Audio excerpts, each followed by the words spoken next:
अध्यक्ष महोदय, पिछले 2 दशकों में भारत में सहकारी आंदोलन की एक उल्लेखनीय विशेषता उसकी विविधता रही है।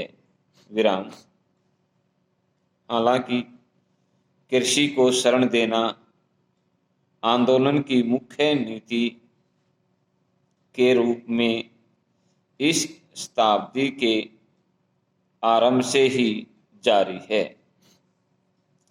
सहकारियों ने किसानों की उपज के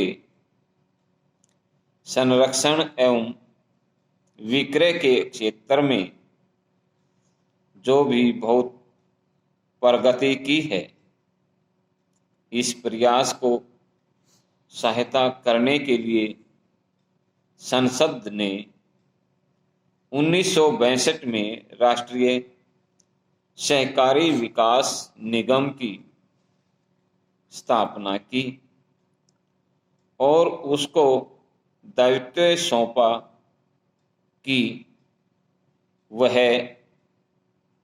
सहकारी कार्यक्रम बनाए और उन्हें बढ़ावा दे।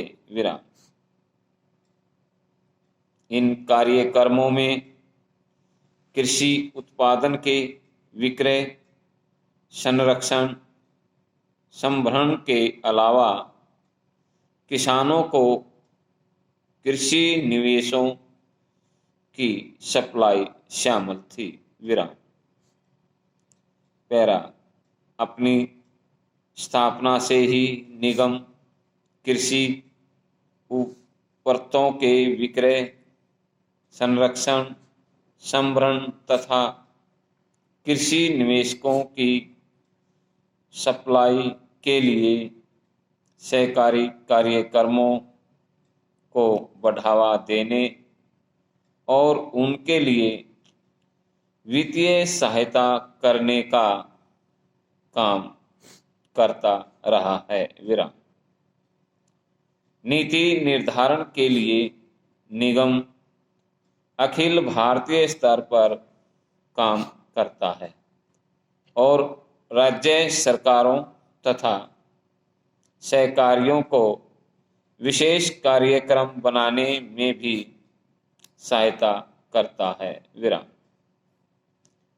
चंडीगढ़, भोपाल, पटना, बेंगलोर, कलकत्ता और गुवाहाटी स्थित अपने क्षेत्रीय कार्यालयों में एक माध्यम से यह राज्य सरकार की विभिन्न समितियों के साथ संपर्क बनाए रखता है ताकि सहकारी क्षेत्र को समुचित महत्व दिया जाए और अपनी नीतियों एवं कार्यक्रमों के दौरान उसे जिन समस्याओं का सामना करना पड़ता है उन पर समुचित रूप से ध्यान दिया जाए।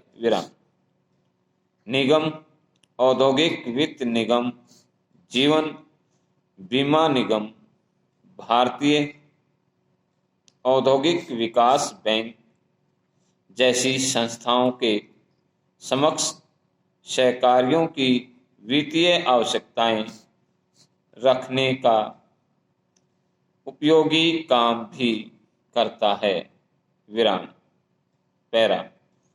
कृषि पर आधारित संरक्षण इकाइयों के संगठन में सहायता देने के लिए निगम ने विभिन्न आकार प्रकार की इकाइयों के संगठन के लिए उनके प्रारूप तैयार किए हुए हैं, जिनमें इकाई के लिए कम से कम लागत तथा मशीनरी आदि की जानकारी शामिल है।